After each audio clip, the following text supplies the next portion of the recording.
Located around 5 kilometers from Neuchâtel in the French-speaking west region of Switzerland, Felco is perhaps the world's leading brand name for garden secateurs, certainly Europe's.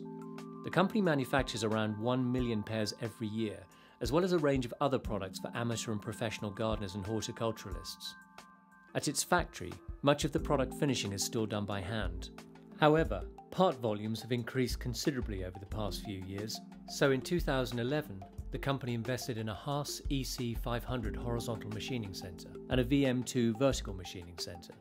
Soon after, Felco also purchased 2 DT1 drill tap machines, which are set up as a cell with robot loading, and have replaced conventional stamping to make 700,000 pairs of blades annually. Le premier choix des machines DT1 était un changement de processus d'usinage. On a actuellement une chaîne de production pour les contre-lames 2, qui est un produit très important chez nous, qui a un gros volume. Aussi avec une base de machine qui a été étudiée et conçue par Felco, il y a environ entre 15 et 20 ans. Et actuellement, notre idée était de changer complètement ce processus. Non plus de étamper, mais de usiner les pièces. De ce côté-là, sur le marché mondial de la machine-outil, on voulait une machine avec des déplacements rapides et des changements d'outils rapides.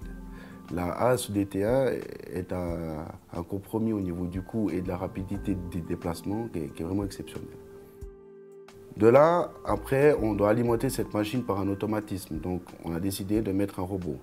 Donc, on fait un apport de pièces à l'aide d'un bol vibrant.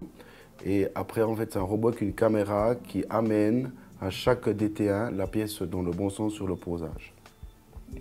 Grande difficulté, encore une fois là, c'est la reconnaissance des pièces, la précision des pièces qui doivent rentrer à l'intérieur de la machine pour pouvoir être usinées. Donc on a 2 DT1 qui sont reliés par 2 robots. Pourquoi? Parce qu'on a une telle cadence de production qui doit être élevée. Nous avons décidé de diviser les opérations par 2. Donc on a en fait cette pièce ici, on a le premier côté et le deuxième côté de la pièce.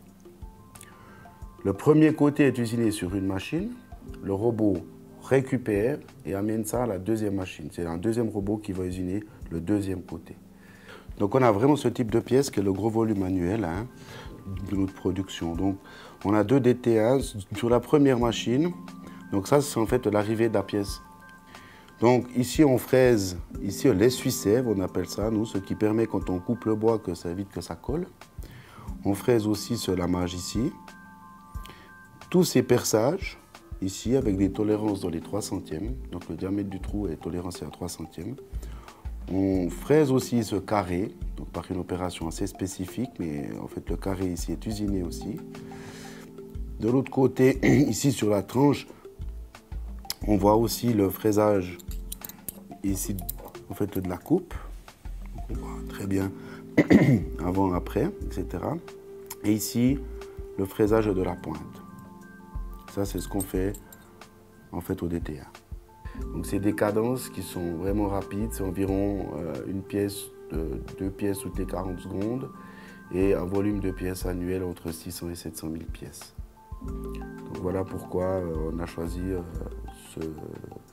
ces machines-là en fait.